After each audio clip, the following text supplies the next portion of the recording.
छोटा ना माने। जब हम छोटा मानते हैं तो वो हमें तकलीफ देता है। एक बार जो 9 नंबर है ना, 9, कौन सा अंक, जम के बोलो, जम के, 9 नंबर। एक बार 9 नंबर के अंक ने 8 नंबर के अंक को थप्पड़ मार दिया। किसको मारा? जम के बोलो जरा। 8 नंबर के अंक को थप्पड़ मारा। 8 नंबर के अंक ने 9 नंबर के अंक से पूछा, तूने मुझे क्यों मारा? 9 नंबर का बोला, मैं बड़ा हूं, मेरी मर्जी, मैं मार सकता हूं। अब 8 नंबर के अंकों को गुस्सा आया तो उसने 7 नंबर में एक थप्पड़ दिया। 7 नंबर के अंक ने पूछा, तूने मुझे क्यों मारा? मैं बड़ा हूं, कुछ भी कर सकता हूं। 7 नंबर को गुस्सा आया तो उसने, बोलो बोलो जम के, 6 नंबर में दिया।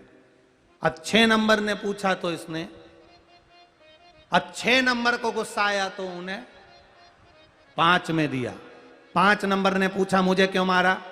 कि मैं बड़ा हूं, कुछ भी कर सकता हूं। अब 5 नंबर ने एक थप्पड़, बोलो जम के बोलो जरा, 4 में मार दिया। अब 4 ने पूछा, तूने मुझे क्यों मारा? मैं बड़ा हूं, कुछ भी कर सकता हूं, थप्पड़ भी मार सकता हूं, मैं बड़ा हूं। 4 नंबर ने 3 नंबर को दिया। 3 नंबर ने 2 नंबर को दिया। 2 नंबर ने 1 नंबर को दिया। अब 1 नंबर किसको मारे? उसने देखा कि मैं मारूं तो मारूं किसको? सामने केवल 0 था, 0। और 0 को देखा तो मन में आया, इसको कैसे मारूं, बेचारा वैसे ही तो 0 है, वैसे ही तो 0, कमजोर है। अगर एक कमजोर व्यक्ति को अपन मार भी देंगे तो उसमें अपना कोई बलवान होगा क्या? मारो तो किसी पहलवान को मारो, कमजोर व्यक्ति को क्या मारो? कमजोर व्यक्ति को मारने की जगह अपने साथ चलाने का प्रयास करो। तो 1 नंबर ने 0 को नहीं मारा, उसको उठाकर अपने पास बिठा लिया। जैसे ही पास बिठाया, नंबर चेंज हो गया, नंबर चेंज। कितना? 10। अब 9, 8, 7, 6, 5, 4, 3, 2 सब थर थर कांप रहे हैं, क्योंकि 10 सबके ऊपर बस इनके पसीने छूट रहे। किसी को छोटा ना समझो। कब किसकी जरूरत पड़ जाए, कब किसकी जरूरत हमारे सम्मुख में आ जाए, कब कौन हमारे सामने आकर खड़ा हो जाए, कब किसकी जरूरत हमें पड़ जाए, उसके स्मरण में रखिएगा।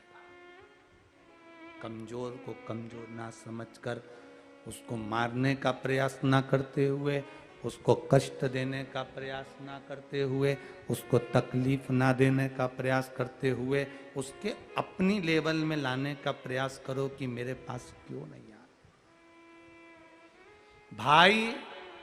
भाई को नीचा गिराना देखना चाह रहा है। एक भाई को नीचे दिखाना चाह रहा है।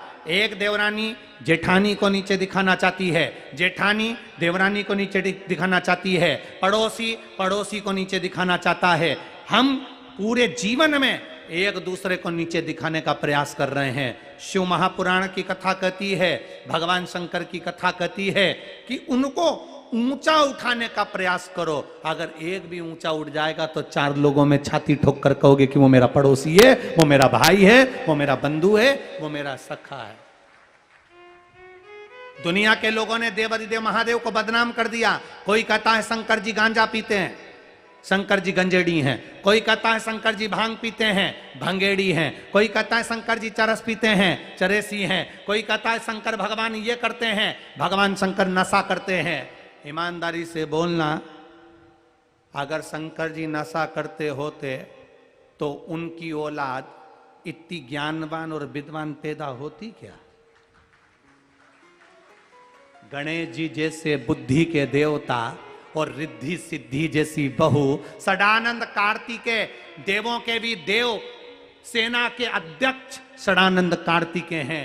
अगर शंकर भगवान नशा करते होते तो नशा करने वाले की औलाद इतनी वीर, इतनी बुद्धिमान, सारे वेद और पुराण लिखने वाली, वेद व्यास जी तो बद्रीनाथ में जाकर बैठ गए, लिखने के लिए गणेश जी को बिठाया था। वो बोल रहे थे, लिख रहे थे, गणेश जरा बुद्धि के देवता को जिसने प्रकट करा हो, षडानंद कार्तिकेय को जिसने प्रकट करा हो, वो नशा नहीं करता, दुनिया के दुख को पीता है, इसलिए लोग उसे नशेला कह देते हैं।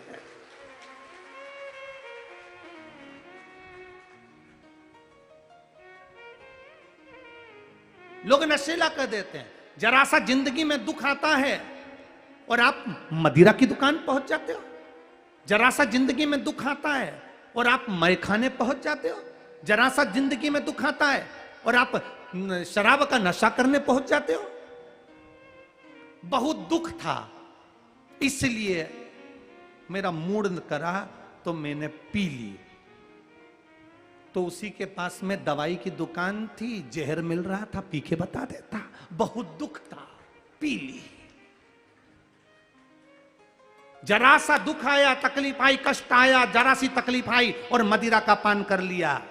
जीवन का सबसे बड़ा अगर सुख है, जीवन में दुख आए, कष्ट आए, तब मदिरा की दुकान याद नहीं आना चाहिए। तुम्हारे जीवन में दुख और तकलीफ आए तो भोलेनाथ का मंदिर याद आना चाहिए कि वहां जाऊंगा तो दुख कटेगा। मदिरा पीने से दुख नहीं कटेगा, केवल नशे में हो जाओगे, 2-4 घंटे सो जाओगे, वापस तैयार होकर दुख को झेलना पड़ेगा। तुम्हारे दुख को अगर तुम्हें समाप्त करना है, तुम्हारे दुख को तुम्हें मिटाना है, तो मदिरा पीकर, नशा कर कर दुख नहीं कटता, भगवान का भजन कर कर दुख कट जाता है। मंदिर जाओ, देवालय जाओ, शिवालय जाओ, पर मदिरा की दुकान मत जाओ। दुख मदिरा की दुकान से नहीं कटेगा, दुख परमात्मा के भजन से कटेगा, उसकी भक्ति से कटेगा, उसके स्मरण से कटेगा। बड़ा गम में था इसलिए पी लिया। ऐसा गम महादेव से जाकर कहना कि भोलेनाथ बड़ा गम है, शिव जी कहेंगे तू क्यों चिंता करता है, भजन कर। मैं ऐसा गम तो ना जाने कितनों के मिटा दिए, कितनों के गम मिटाए।